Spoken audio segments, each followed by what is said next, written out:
Assalamu alaikum, rahmatullahi barakatuhu. So, alhamdulillah, man, I want to play a short clip and then I'm going to answer a question for a brother, man. Another little, marriage conversation. But this is about masjids, right? This is a podcast that came out like 5 days ago. And I've been sitting on it and listening to it for like 2 days because it's a couple of hours long. Well, about an hour and a half. But I want to play the beginning of it and some of what I be discussing. They actually talking about it as well, and what the masjids are becoming. And these some people who kind of behind the scenes of the masjid. Let me play a little bit for you so we can discuss this. 1 second. Vibrant heart of the community, the counselor, the mentor, the teacher. The masjid is turning into... Once upon a time, the imam was the vibrant heart of the community, the counselor, the mentor, the teacher. The masjid is turning into a corporation. If you have a class, you gotta pay. Sunday school, you gotta pay. A women's program, you gotta pay. They've commenced to kind of remove the imam from that space because of the dynamics of social media, TikTok, Instagram, YouTube. When the imam is depending on a check, a lot of times it stops the imam from enjoying the good and forbidding the evil. Even when it comes to the khutbah, you said this wrong, should have said this like this, why did you do this? Were you participating in the khutbah, or were you evaluating the performance? You come in, here's your job duties, which are 10 pages long. You're going to carry out these tasks. You don't do this X amount of times, then you're out of here. The issue is not being in charge, is the issue of having the capacity to fulfill your role. The space for the imam at the moment is not set in place for him to be able to achieve that role. The younger generation doesn't see being imam as a viable position. So that means that we are closer to the problem of the Catholic Church, which would mean that we're going to have communities which are leaderless. But Sheikh, that point right there, because I think it's critical. There's a breakdown in the social construct of our communities because we've built these beautiful institutions, but in the process of all of that, when you come into the community, there's a lack of caring for human beings. Sometimes when you say, why don't you go in this particular direction? I can't go in that direction because that's not how the organization functions and the donor base and this and that. So now you're coming to tell me that Islam is going to be dictated, the growth of Islam is going to be dictated off of the donor base? That's a problem. How do we bring back the people in the community? Because the masjid was always the pulse of the community during the time of the Prophet sallallahu alaihi wasallam. You can talk about PhD in hadith. You could talk about 2 master's degrees in fiqh and usul al-fiqh. You could talk about what you mastered in aqidah all day long. But at the end of the day, if you don't have an understanding of where the community is at and how to service, none of that makes any sense at all. Assalamu alaikum wa rahmatullahi wa barakatuh. Sheikh Yusuf, what's going on, man? Wa alaikum salam. So, alhamdulillah. So basically that was like a little snippet they put at the beginning to show some of what they are discussing, right? And just showing how now of course this isn't everywhere, and then sometimes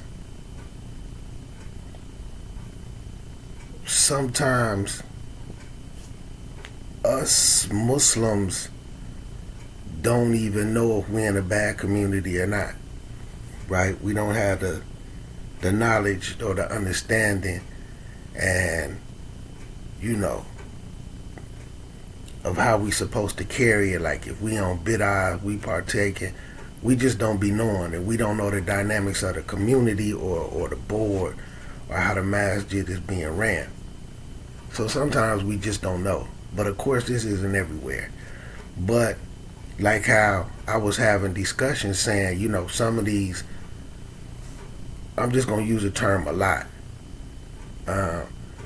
A lot of these masjids, man, don't really have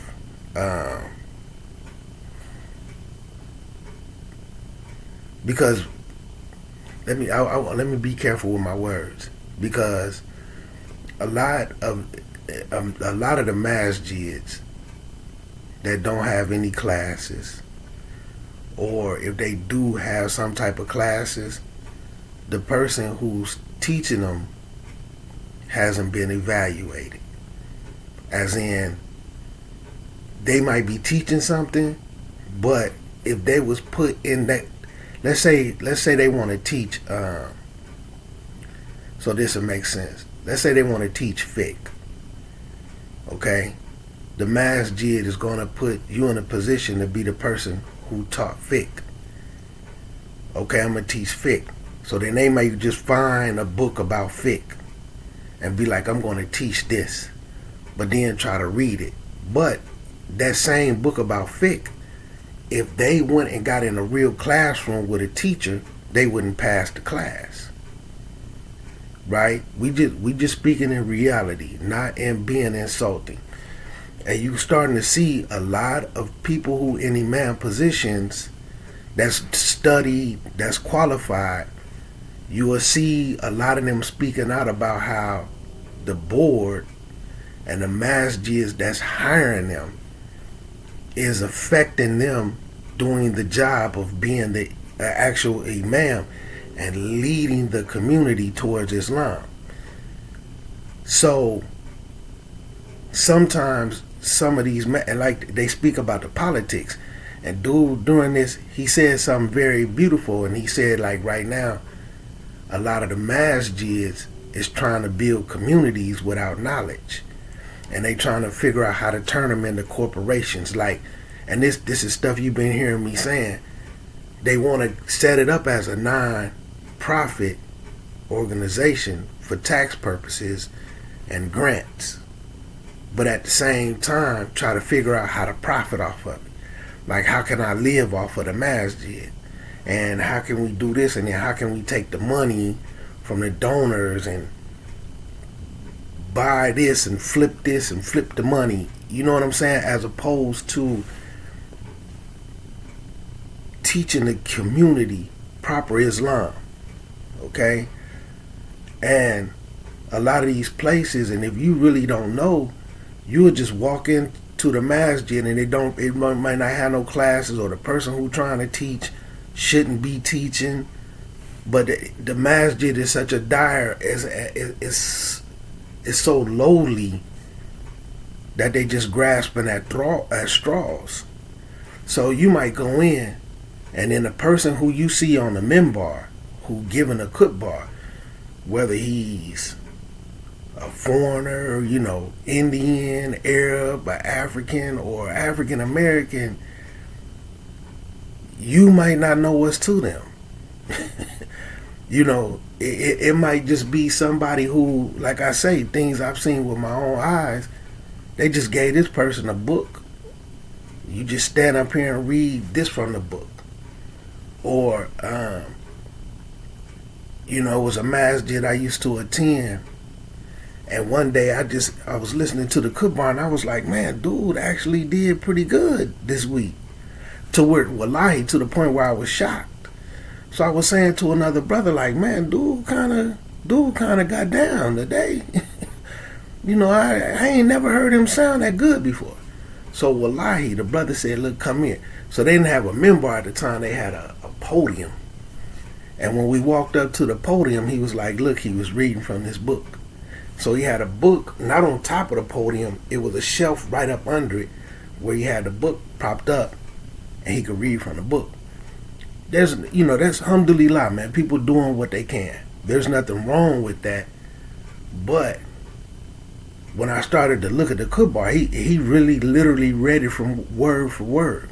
And he did a pretty good job at it. But you may view him as somebody that you could go to and ask questions. Okay? This is problematic because you may come in and see this and think, this is my imam, this is such and such, and you may look at them as somebody to go to, and they might ill-advise you or misguide you. Okay? So I'm going to speak about an issue. I really started speaking about it at the end of September, maybe the beginning of October, because, you know, I know two brothers who stepping up to be khatibs, the dude could bars. One of them I refer to, I call him a imam. You know, he a strong student. You know, he got some ijazas, he got some different things under his belt. Legitimate brother, right? But he's in the inner city. So, you know, he's dealing with a lot of the inner city issues, which y'all heard me advise him. Then sometimes you have a masjid who just been grasping at straws. So, like, you know, you have to be careful what this masjid is up on, because they might put you in a position to carry out their bid'ah for them, you know. And then black people, you know, African Americans, let's say you're an African American person, because these African Americans may have so little knowledge, they put you in a position to carry out their bid'ah for them, and now you're going to be misguiding the people as opposed to leading them. So I started speaking about in September or October, where, you know, this is just bad masjids, man. And may Allah protect us all from this. And hopefully, I'm bringing this to attention because there may be some of y'all that's dealing with the same thing and don't know what to do about it.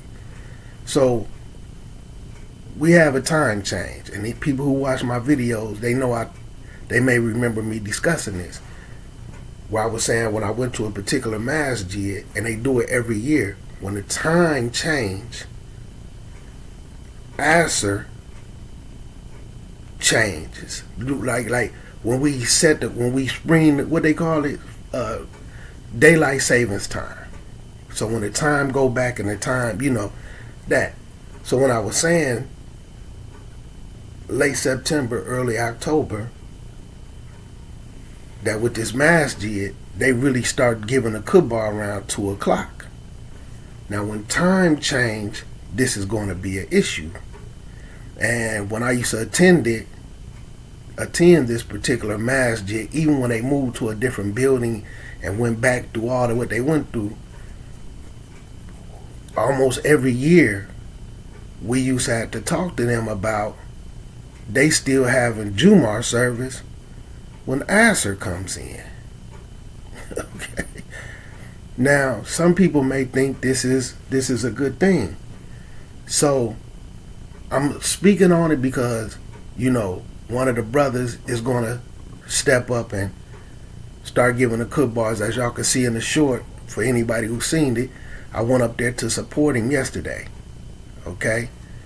And sometimes, man, like when people be put in these positions, and, you know, while I'm speaking on it, somebody did ask me, no, I ain't going to answer that right now. I'll say that because it's the wrong time for it. But while we there, Asr come in, and I was having a conversation with a Muslim before I left because I knew this was going to happen. So Asr, when you look at the sun, it's going to be a little bit different from your app, because the apps, they just use a good calculation. Like, you could be in the same city and you and a person could have the exact same app, right? And y'all prayer times might be a little bit different by a couple of minutes. So just to show this, so this will make sense. And this is something people are going to have to be careful of, especially if you're going to jump up and want to be a leader in a community, a person that's going to be looked at as an imam, you know, somebody who's looked at as their spiritual leader to get spiritual guidance from. So I'm going to try to hold this up right here. This right here is the prayer times for this city. Don't worry about that little video part up there. If you can see right there, it got Asr. Asr came in at 2:19. Okay? At 2:19, Asher came in, and this is for yesterday. And this is also a little bit of advice for the brother. He listened to my videos, and like I say, I went up there to support him. This is a little bit of advice for him, okay? Because sometimes individuals will get you caught up in their bid'ah, and sometimes people will convince themselves to go along with the bid'ah for the betterment of the good, which I don't know if there's any good in going with the bid'ah, but to each their own, right? So Asher comes in at 2:19 yesterday. They started the cook bar at 1:50. All right. So by the time that they stand up to start calling the adhan to do the 2 prayer part, it's 2:18. Okay? But if you really go outside and look at the sun, Asher probably came in about 2:10. Alright? And I'm going to explain why this is significant. So like me, because I move a certain way, like I say, I fulfill my obligation before I even go up there. You know what I'm saying? Because I know there's always an Islamic issue with that place. But I already know that. So I'm going to fulfill my obligation in one of 2 ways, right? And then I'm going to go up there, and it's usually I'm going to, see the brothers, kind of show some support for certain things. So when the guy stands up to call the adhan, it's like 2:18. So I'm getting up. They done ran Jumar into Asher. It's Asher time. So as I'm getting ready to go out, I'm leaving. I'm gonna leave. You know what I'm saying? Regardless of how they gonna feel, I'm leaving. I'm gonna bounce. I'm gonna do it every time. So as I'm leaving out the door, by the time I'm stepping foot out the door, I hear him starting Al-Fatiha. And then by the time I walk to my car, get in my car and sit down, then the adhan start going off on my phone. And he probably wasn't even halfway through Al-Fatiha. So why is this significant? And see, like when people be in these positions and they the head of these communities, and then people who coming into the masjid, they don't know any better. And then, they may view these people as a certain way because they foreigners, or because these are people who standing in front of you. Either they established the masjid, whatever reason they in front of you, or they found somebody who was willing to get up there and hold a book and read to you, whether they qualify, whether they should be up there, whether they shouldn't. They just doing whatever they can. But when you don't know no better, you're going to fall into whatever they got going on. And then, like they said in that little clip, some people being the imam of the masjid may be their job. Like they may actually get a salary. So due to the salary, this is their livelihood, they're going to go along with certain things. Or sometimes what I've seen where people wanted to be looked at as a certain way in the community, so they're doing this for free, but they're trying to be a certain way in the community, so they falling into certain things, And so let me read a little ruling. Some people already know where this is going, right? So just to show, because you can't run Jumar into Asr. It's a salat. This is Quran and Sunnah. So let me read something just for the people who I'm definitely gonna pull up something just to show what Google say for the regular person who don't have books on fiqh, whether it's Hanbali, Hanafi, whatever, a madhab fiqh, and people who don't have hadiths or don't believe in them or tafsirs to know how the Quran is explained. So they may not know these things. So just regular Google.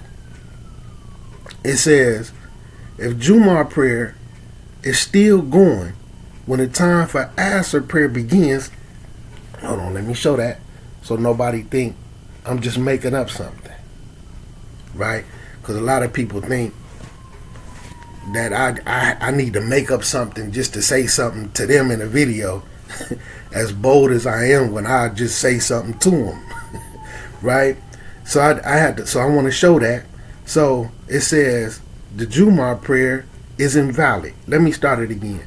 If Jumu'ah prayer is still ongoing, when the time for Asr prayer begins, the Jumu'ah prayer is invalid. Now I do say according to the majority of scholars. Now you have to go look at Ijma of the companions, because you have some people who are scholars, right? But they may just be a scholar of their madhab. And then they may have made, like they may be, no disrespect to them, they may be a Sufi. But they may be a scholar of Sufism.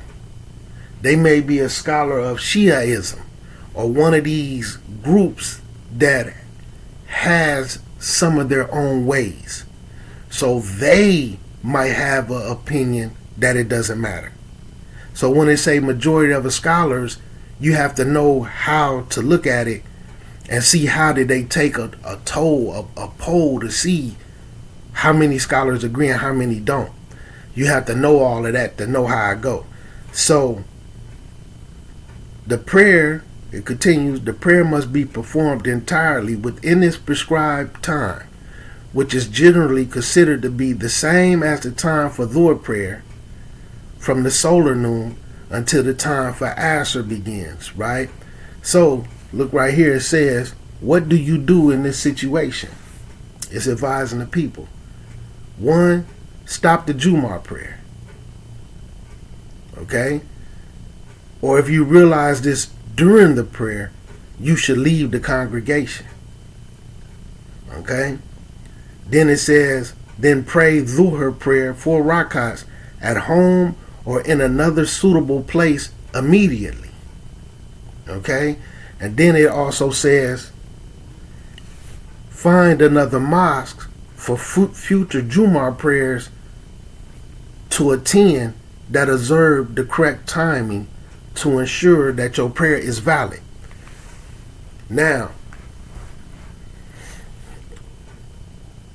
some of these individuals don't understand this, and you up in there. So basically, they invalidated these people Jumu'ah yesterday. They might put you in a position where you up there on the minbar and you're doing the talking, right? And then you turn around and then you leading the prayer. And then if you don't know any better, now you leading the people feeling like this is for the betterment of the good, but you invalidated these people's prayer. But because what some people tell themselves, and what they accept, they're going to tell themselves some type of way to make it valid anyway. Okay? This is Allah's deen. And then not to mention, the sad, unfortunate part of they invalidating the prayer anyway, because they don't pray the right direction. But like I said, some people don't know how to they don't understand the significance of Jumu'ah. They don't realize that it's a salah. Okay? And then they just come up with all type of different ways. Like, even I even got some more stuff on there. But like even last night, I went through, because y'all know I deal with handball fiqh, just learning from the beginning. So just to show a couple of things, and this, like I say, when sometimes people just don't be knowing any better, regardless of how they feel, and we talking about reality. So sometimes when you have to talk about reality, you have to put how people gonna feel on the back burner. Okay, this may sting, this may hurt some feelings, but this is about Allah's deen and Allah's religion. And you don't want to turn the guidance of the people into misguidance. Okay? And like I always say, falling into things is one thing, but making it your lifestyle is another. And like I said, and I spoke about this before this day came. And see, I'm speaking about it now because, particular individuals is going to be put in front of this community. Anybody who aware of Asr time or like the prayer times, they change daily. So like yesterday, it came in at 2:19. If you go and look at the schedule for 30 days, eventually it's going to break down to where it's like 2:10. If they're going to have you starting a cook bar at 1:50, you need to at least have that joint shut down by 2 o'clock. So like even with them yesterday, they done ran it into the time for Asr. You can't combine Jumu'ah and Asr. It's not like it's Dhuhr, and like if you're traveling and it's a time when you can combine Salats, but you can't do that with Jumu'ah. With Jumu'ah Salat, you can't combine Jumu'ah and Asr. And then on top of that, you now have the valid excuse of being a traveler. Okay? This is a bid'ah. This is some deviance. This is misguidance. But you have a masjid that make this permissible year after year after year after year, and there's no madhab that makes it permissible. The Quran and Sunnah doesn't make it permissible. They have created their own way due to the lack of knowledge, because the people who sitting up there, Arab, Indian, Pakistani, these are not people of knowledge. They doctors, they engineers, they put their money together, they got a building to fulfill ritual obligations. And that's it. To fulfill ritual obligations. And whatever they got to come up with, whether they want to call the adhan this way, whether they want to do this, whether they want to have 2-3 people splitting up the kut bar and all these things. And if you don't know any better, they're going to put you in a position to carry on their bid'ah, to carry on this deviance, to invalidate people's Jumu'ah Salat. And then for the people who don't know any better, who sit through that, they don't know to go make Zuhr, to make that up. They don't know to make Zuhr before they go there. You see what I'm saying? They don't know any better. So when you go into the Hanbali, this is just Hanbali fiqh, right?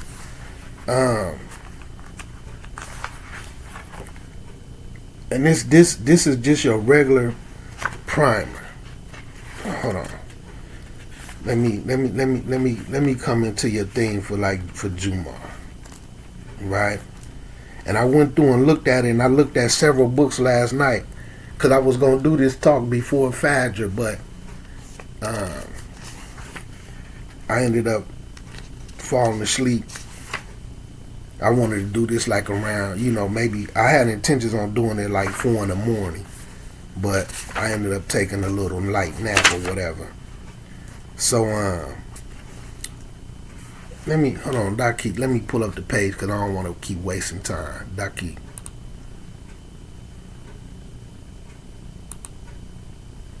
Why it ain't pausing? Well, anyway, for some reason it won't pause, so we just gonna have to do what it do. Maybe I need some new batteries. And I'm knowing I marked the page last night. But anyway, have to be that. 1 second, man. I know it's page 90.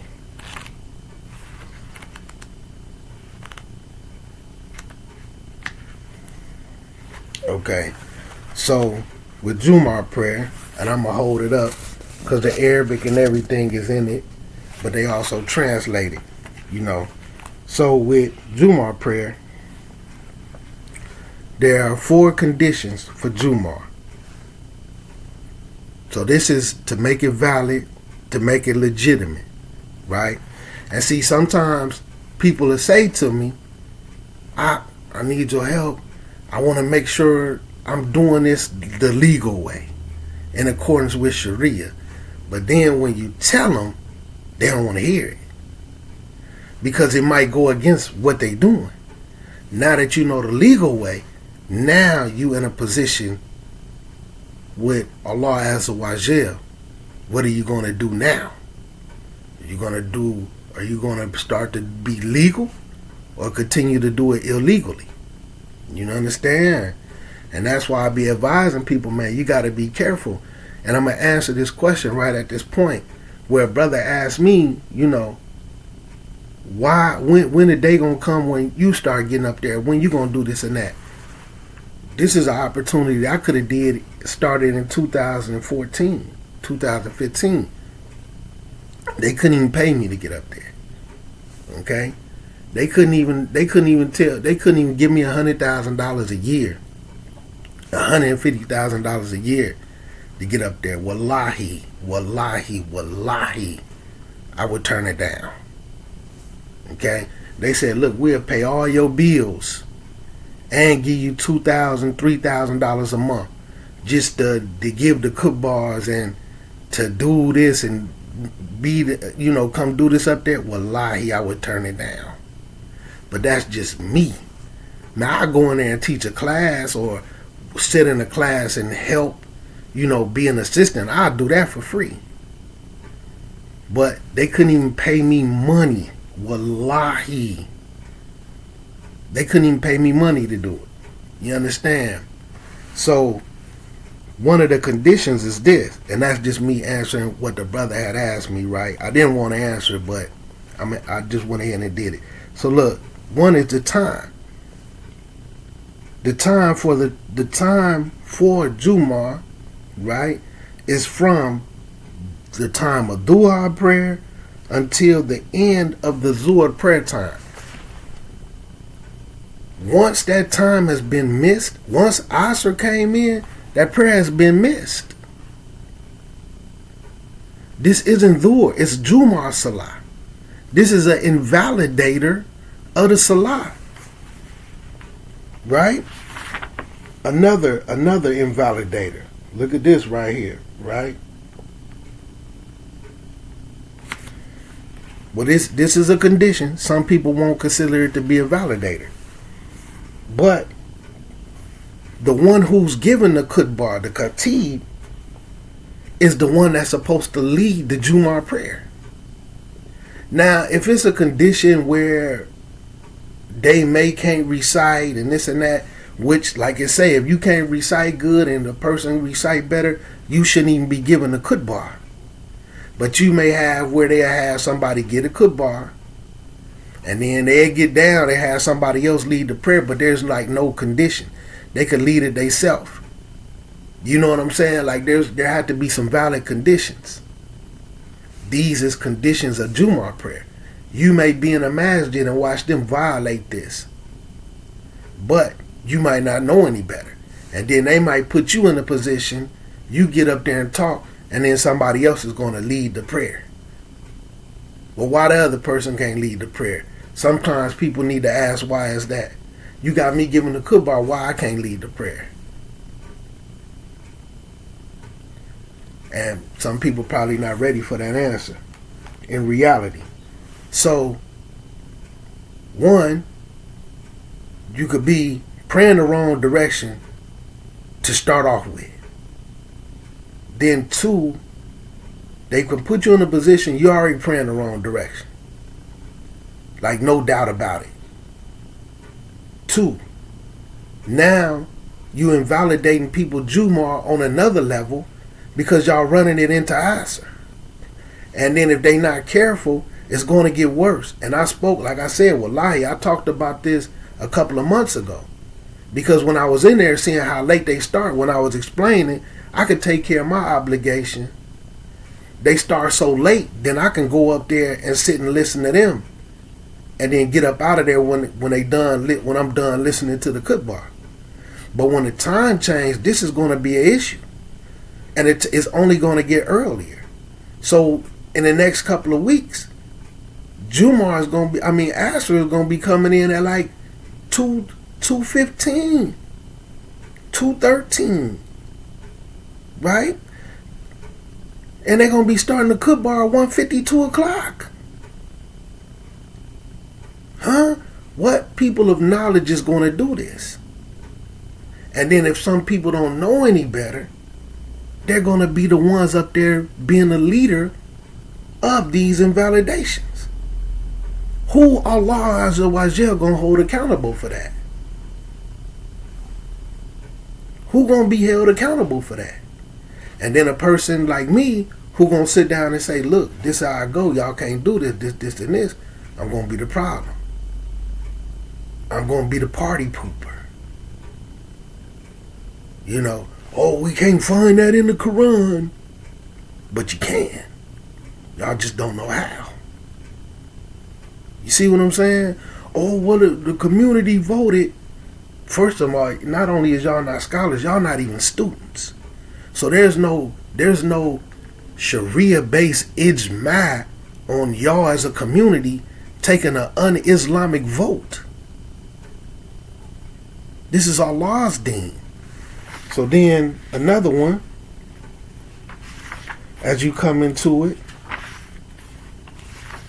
where it says only one person, another part of the foundation is only one person should be given a khutbah. They may have you in a position where you start the khutbah and then another person finish it. But this just the condition. You give not even the first half, and then they do the second half. You do as much of the first half as you can, and then we're gonna finish up the first half, and then do a second half. And then this is gonna be our new way. Sometimes you get up there and do as much as you can, and then we're gonna have another person get behind you and read from the book in Arabic. These things invalidate Jummah. And then, if you're not careful, you're going to be doing it during the time of Asr while you're already praying the wrong direction anyway. Okay? These are things that individuals going to have to be mindful of. Okay? Regardless of this or that and the topics and this and that,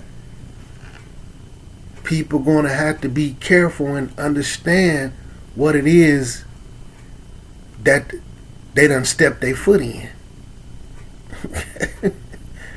You're going to have to be careful of what you done stepped your foot in. Alright? So, for anybody, man, if y'all masjid not adjusting the times and they starting this and that, and you going in there and the time for Asr done came in and the khutbah still going and this and that, you need to look up. You need to look up some things. you even Google in this day and time had an answer for that. You even, let me see, and I got the books. So alhamdulillah, I could go through the books. I can go through the hadiths. I could go through the tafsirs. I could go through books of fiqh, right? Foundational fiqh, which is basically comparative, where you can look at the four madhabs, what the Salaf did, and then you could get specific. When I get specific, I could do it with Hanbali fiqh on a small level. You know what I'm saying? Which really covers the basis of your foundational 5 pillars. Okay? And some business transactions and family things. Right? So, you know, but some people, you might have to go to Google. So I even went to Islam Q&A and pulled up an article and sent it to myself. And I'm going to pull it up right now where it says, how late can you pray Jummah?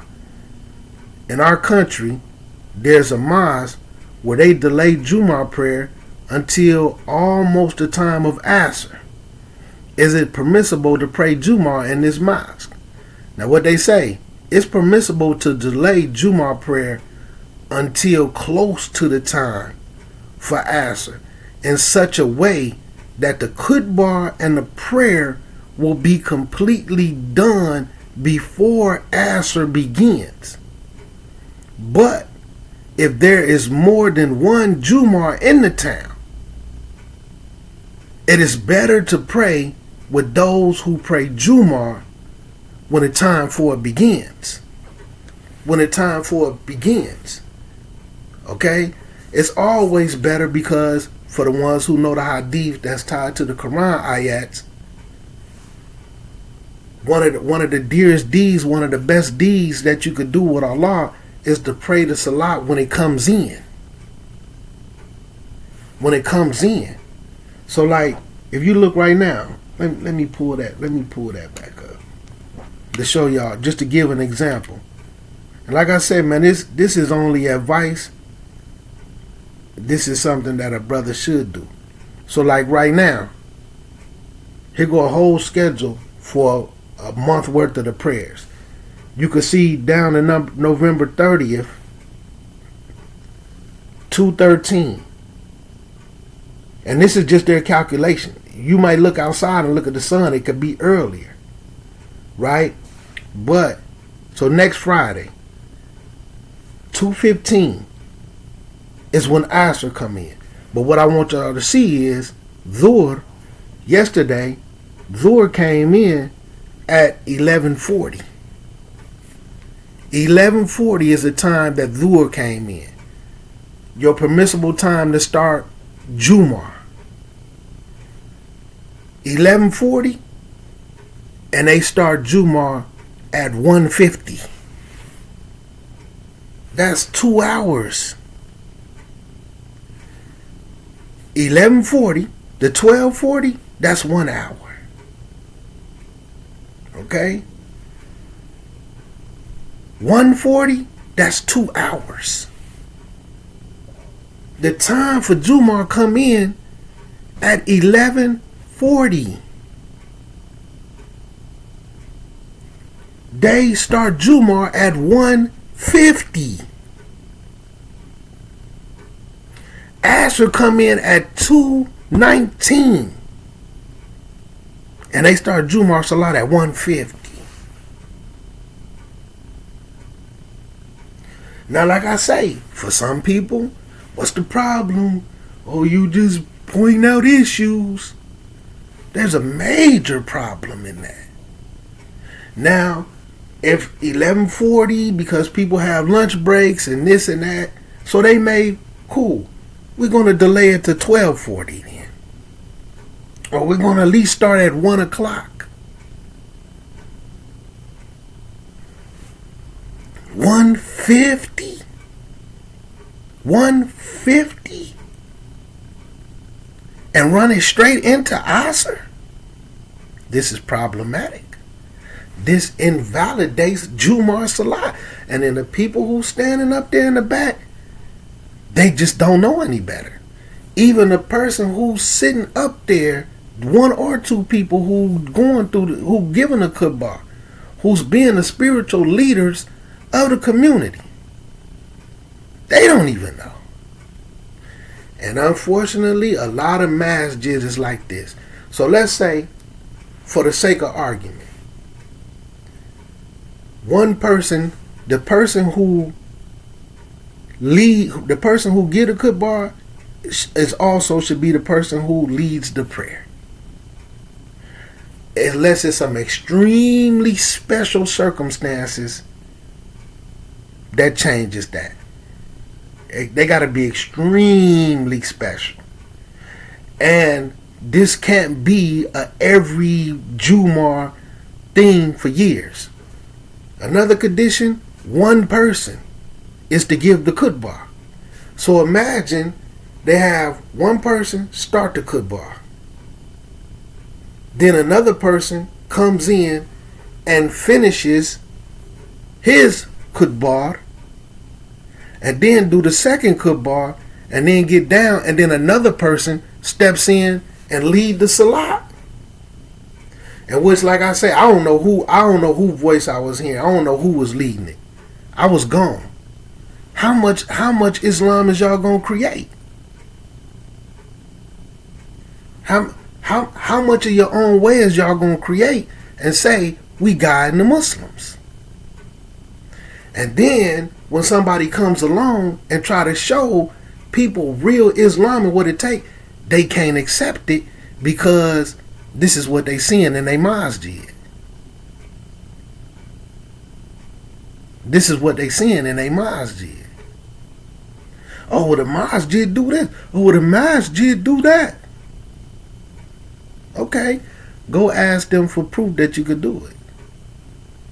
And then they're going to accept whatever they tell them because these is the people who've been put in front of them, whether they should be in front of them or not. So people going to have to learn, if you're going to be in these positions, man, you're going to have to learn the do's and don'ts. You got to have, like one of the conditions of a person giving a khutbah is you got to know the Sharia on giving a khutbah. But see, now it's been dumbed down to the point of the way they do it in prison. When they come up with a residential imam who just whoever can get up there, who could recite Fatiha the best and all these different things, and now they become the residential imam, but don't have no Sharia of how a khutbah is supposed to go, how the Jumu'ah prayer is supposed to go. Pick a topic, whatever you could talk about from that topic. Like, this isn't a criticism to anybody who give a khutbah. But let's say for instance, the khutbah is about the disease of the heart. Okay? Khutbah about disease of the heart. I'm going to go look up and find as much as I can, or I'm going to get a book about disease of the heart. And I'm going to give a khutbah. And then if a person, when the khutbah is over, a new Muslim walk up to him and say, Alhamdulillah, man, I know that you talked about the disease of the heart. What is a disease of the heart?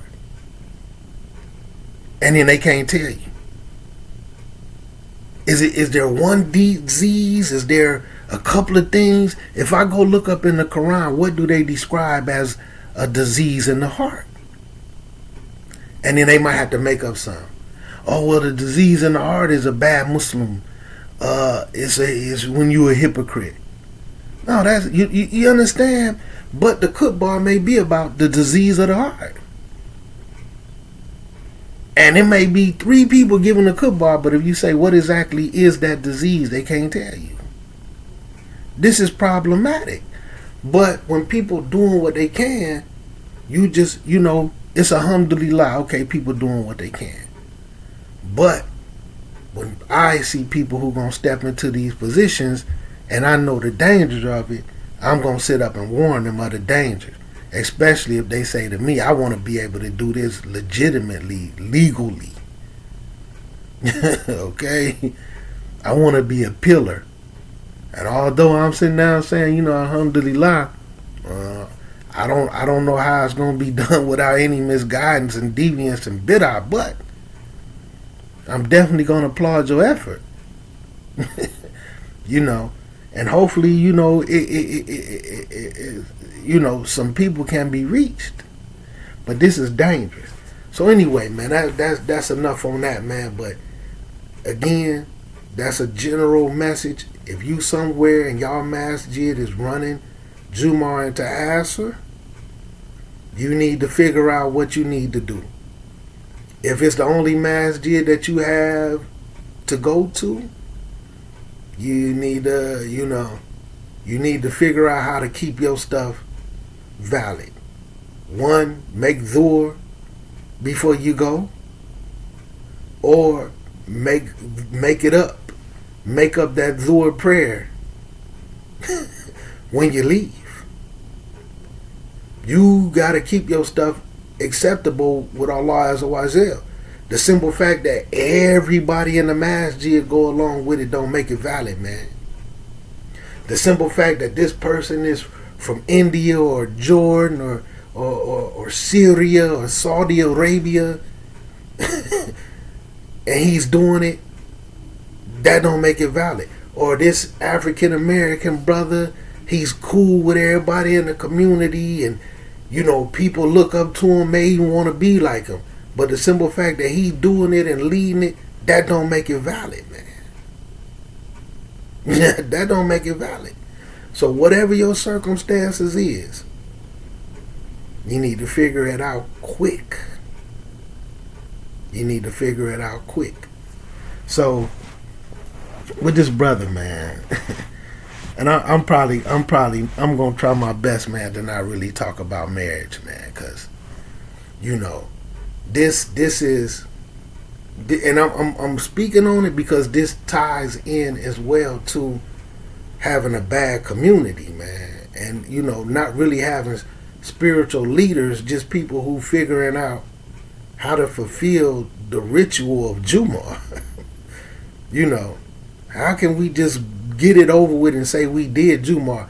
No matter how much we invalidate it, no matter how much bid'ah we add to it, we done it. And like I say, 1 or 2 times, but this is a lifestyle. I'm sitting up saying, man, this has been an argument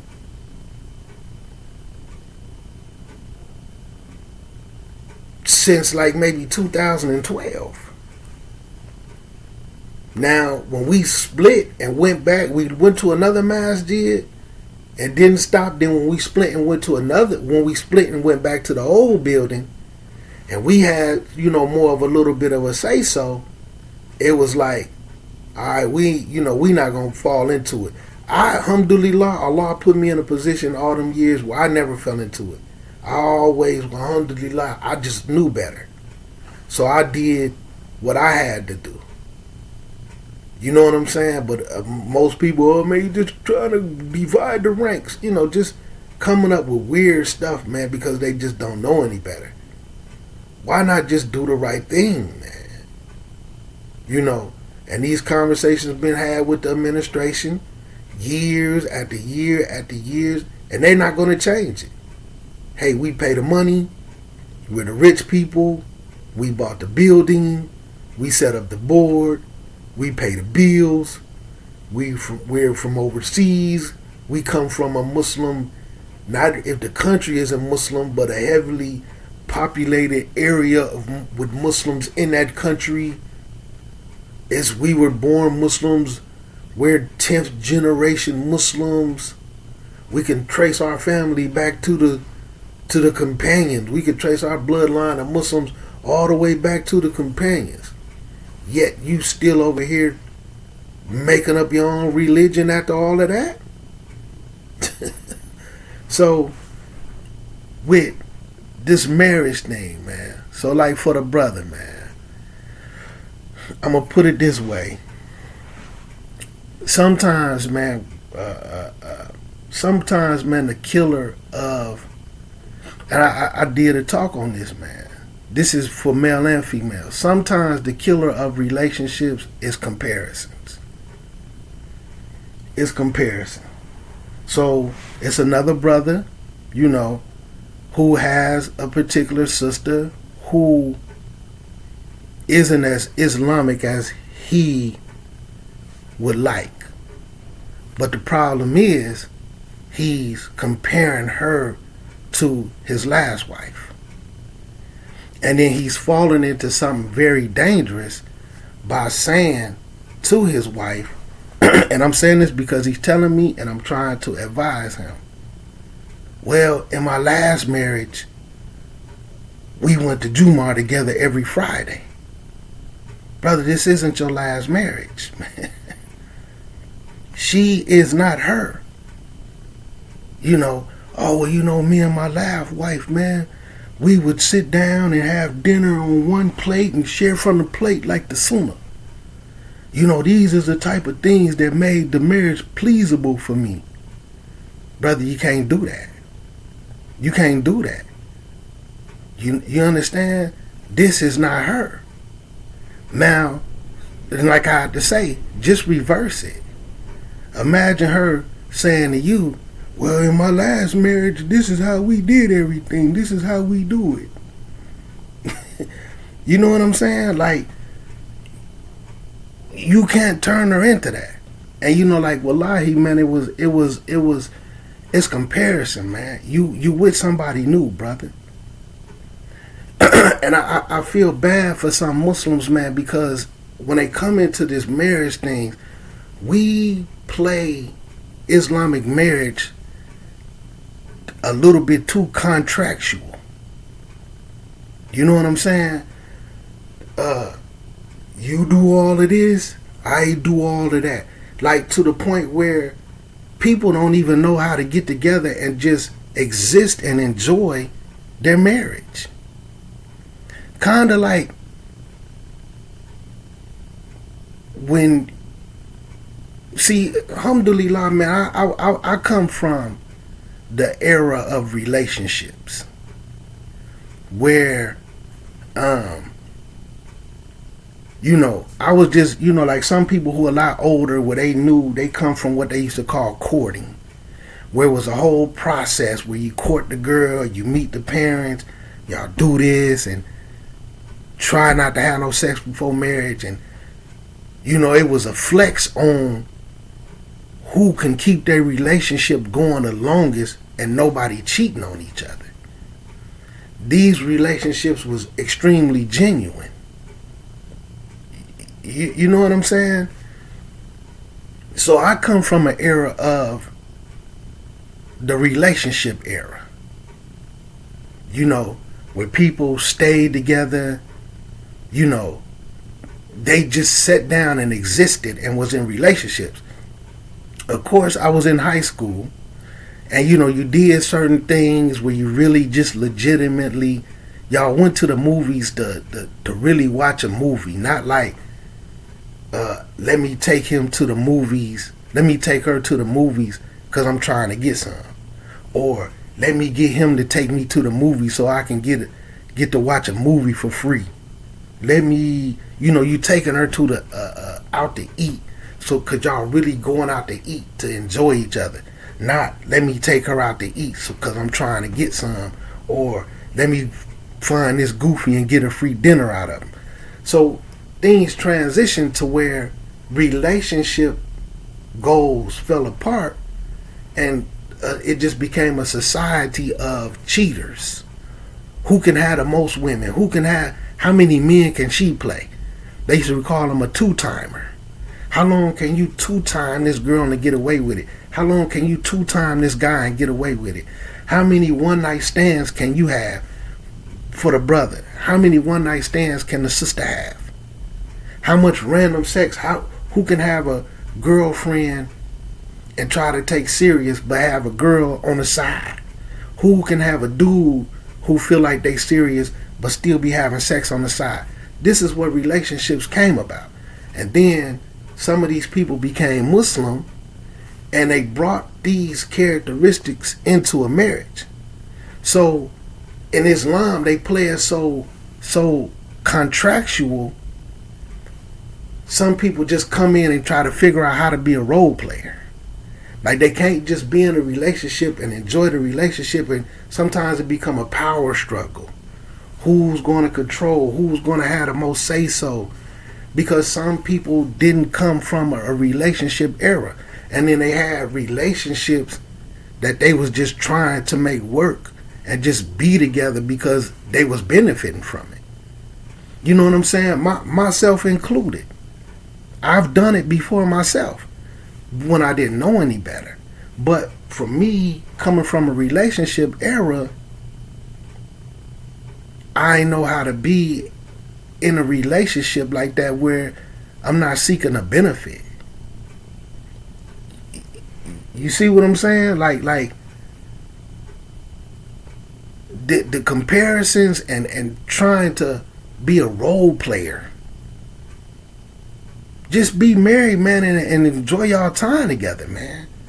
You know, and just this and that. Like, you know, all this, you're not going to boss me around. You're not going to tell me what to do. You're not going to do this. You're not going to do that. Like, just genuinely be together, man.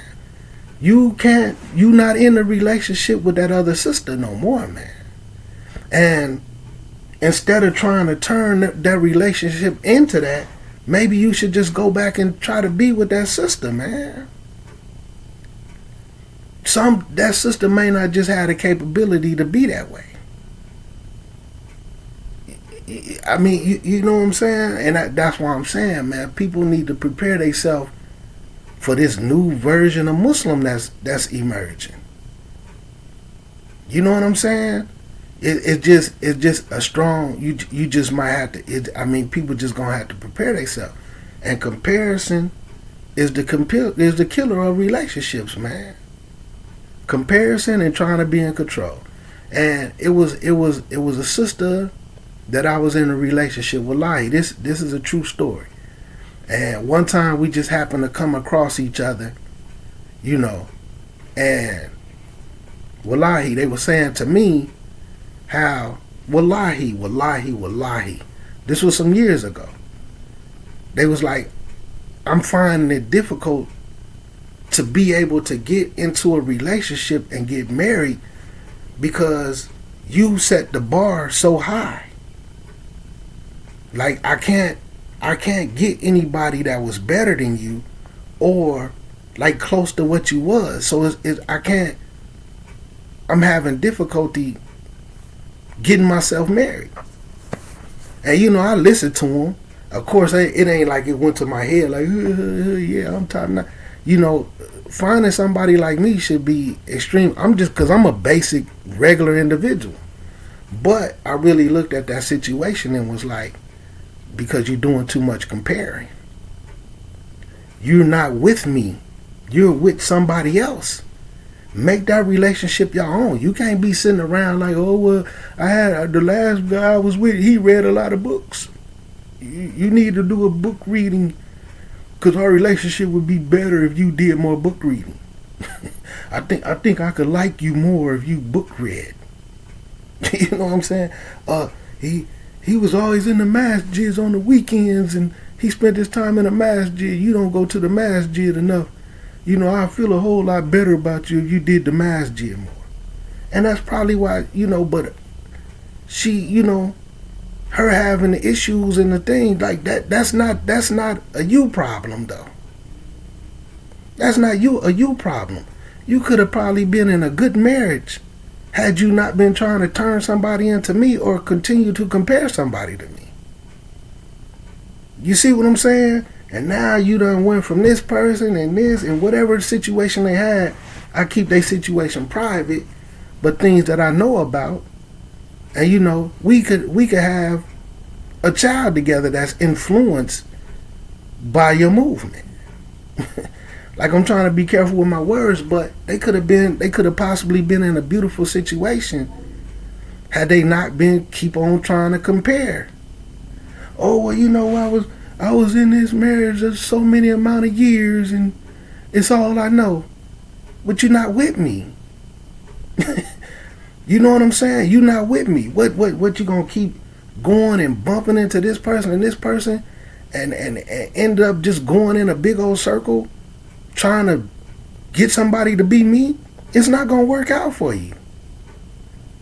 And if they was trying to get you to be who they last person was, you wouldn't like it. You have a problem with it. What, you not over her? Were you stuck on her? You know what I'm saying? Like, and that's what I'm saying, brother, man, you know, you might not get no sister who gonna be going to Jumar with you every Friday. You know, you might not gonna get no sister who gonna sit down and read the Quran with you, man. Although these things is good Islamic stuff, man, but this you not married to the last sister, man. And if you're gonna do that, then go back to the other sister, brother. If it's gonna always be a comparison, or you like, oh, if I could just mix the ways you have with the ways of the other sister, I'd have it perfect. It ain't about you, man. You're gonna be tested with what you love, man. And you might mess around and put yourself in a position, man, where you're gonna turn your own marriage into a prison, where you're gonna be the cause of your own conflict, and it could be a beautiful situation. And that's why I said in that video, man, I can't remember how long ago I did it, but it was recent. Sometimes people live their life in comparison too much. They either comparing themselves with the relationship that their friends have, what other people have, the last relationship they had, man, brothers and sisters, and then they ruin their own little situation. And then, like I say, man, for the sister who said to me, I raised the bar too high, this, that, and the third. Imagine you could be in a good relationship, somebody you really like and somebody really like you, but y'all having an argument because they won't do things the way I did them. Although this ain't even no problem. You just want another me. Oh, well, we had dinner every single night at 7 o'clock. That's what I'm used to. That's how we need to do it. We need to have dinner every night at 7 o'clock. Now y'all having an argument over what time to eat? When y'all got a good situation, just because we may have ate at 7 o'clock? I'm telling you, man, I see this a lot. And like even with the brother who's saying this and that. And like I said with the other brother, man, you got to be patient. You got to have some sabr, man. But comparison is the killer of marriages, man. You with a new person. You in a new situation. Act like it. And if you can't do that, then you probably need to go back to the other person that you're more comfortable living life with. You know what I'm saying? Because some people ruin their own happiness, man. Because they keep looking for stuff to be unhappy about. You know what I'm saying? They keep looking for stuff to be unhappy about. It was and I gotta be careful about speaking about this situation because it might feel like home to some people. But it was I gotta figure out how to word this because it's a true situation. But basically, man, it was a time where let's say a guy paid attention to his girl, right? So let's say they liked how do I want to word this? Let's say ice cream, okay? Let's say Rocky Road, okay? Rocky Road is ice cream. So let's say Rocky Road is their favorite ice cream. But your favorite ice cream or the ice cream you always ate was mint chocolate chip. So you always got mint chocolate chip. And your girl just happened to say, just in conversation, not trying to get their way, not being manipulative. Oh, well, mint chocolate chip, cool, but my favorite ice cream is Rocky Road. Like, you know, not trying to get you to get Rocky Road. So you'd be like, oh, okay. You take note of that. So then, that next time they come over your house, you got some Rocky Road and be like, look, those 3 things of Rocky Road in there, that's for you. It was a time when they would be like, oh man, he thought about me. That was considerate. He got me some Rocky Road. Nowadays, they'll be like, what you up to? What you trying to do? You know what I'm saying? Like, it's, and because I'm putting it that way because I don't want to speak on the situation that the brother spoke on because it might sound too similar, and man. But sometimes, man, people take people into consideration and notice little certain things, and some people don't. They can't handle it, man. Like I don't know why, but just quit comparing, man. Quit comparing, and just be with your wife, man. Enjoy your wife, man, and quit nitpicking, man. Not saying you nitpicking, but you need to have some gratitude and thank Allah, man, that Allah even put you with somebody that you can at least enjoy. You know what I'm saying? Because it's just going to create situations where y'all have moments of silence, and you're going to be to blame for it. You're going to be to blame for it. Fighting over who's going to have control, who's going to get their way all the time.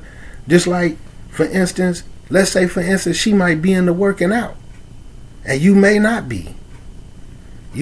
She might be into, she might be into salads, and you might be into steak. Now, if she starts saying to you, well, me and my last guy used to eat salads all the time. I felt better with us eating salads instead of steak. You're not going to like it. I feel like we could spend more time together working out and doing some exercise. Then you going, oh, what you trying to do? Trying to change me?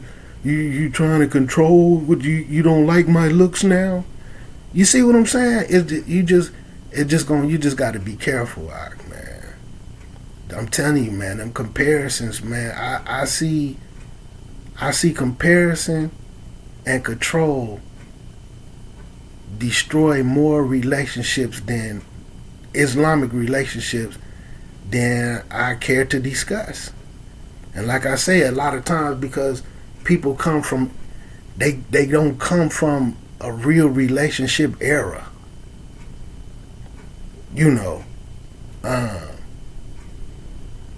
They come from, a lot of people just come from eras of what's in it for me relationships. And then they just last as long as they last. What can I get out of this? I need to get as much as I can. How much say so? How much control? You know what I'm saying? Who in charge? Brothers and sisters, man. And when they come into Islam, they feel like, oh, well, I'm the man. You have to obey me. What I say goes. And then a woman, oh, well, I'm the woman. Every last penny you have need to go on me, and all these weird things, to where people trying to figure out how to be role players instead of just being married, man. Who's gonna win when this relationship over? I need to feel like I got over you more than you got over on me. It's just crazy stuff, man. And again, this is due to bad Muslim communities. It's due to the tricks of the shaitan. People don't even know how to be in relationships, man. They don't even know how to be married no more, man. Like how I said in the video, you know what I'm saying? A brother doing something nice for you and being genuine, and then doing it for him, even if he not asking for it. And like I want to clarify in the video, like the brother never said anything about none of this. This is stuff she looking at herself. The brother probably never cared nothing about it. But if you turn around and do the same thing, it's princess treatment. Like if you do it, and then you be like, okay, now, do you feel like a princess now? You feel like a princess now? Like, it's bananas, man. Man, appreciate that you have a wife, brother. You know what I'm saying? Just try to appreciate that you married, man, and that you in a situation, man, and try to keep the deen together, man. If she Muslim, man, everybody not gonna be book readers, man. Everybody not gonna be masjid goers. And like I say, it may be stuff that she wanna do and want you to do it with her, but if she starts saying, oh, well, this is what me and my last boyfriend did, like sometimes people just need to knock off the manipulation, man. So, brother, man, quit comparing her, man. And just try to enjoy your situation, man. You know what I'm saying? I mean, that's just the best advice I can give, man. Because I can't discuss the issues that you brought up, but it just none of it is worth being divorced. You might mess around and go to something worse, and like if all this stuff made your last relationship perfect with the other person, why you not still with them? You left them alone. Why you not still with them? You know what I'm saying? Was you on some nonsense when you had them? Was you up to no good? Like, what was your intentions? Like, why'd you leave? If they were so perfect and that relationship, that marriage worked for you so well, why you not still in it? Man, don't do that sister like that, man. But then again, like, I don't know y'all situation like that.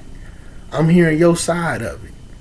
And I try to do the same thing for the brothers that I do with the sister, man. But it just sounds like, in my opinion, you're doing too much comparing, man. You're doing too much comparing. And again, man, if that other sister, if that relationship was so perfect and made you feel so good, man, you probably need to go back to it, man. You know? Man, but anyway, man, assalamu alaikum warahmatullahi wabarakatuh.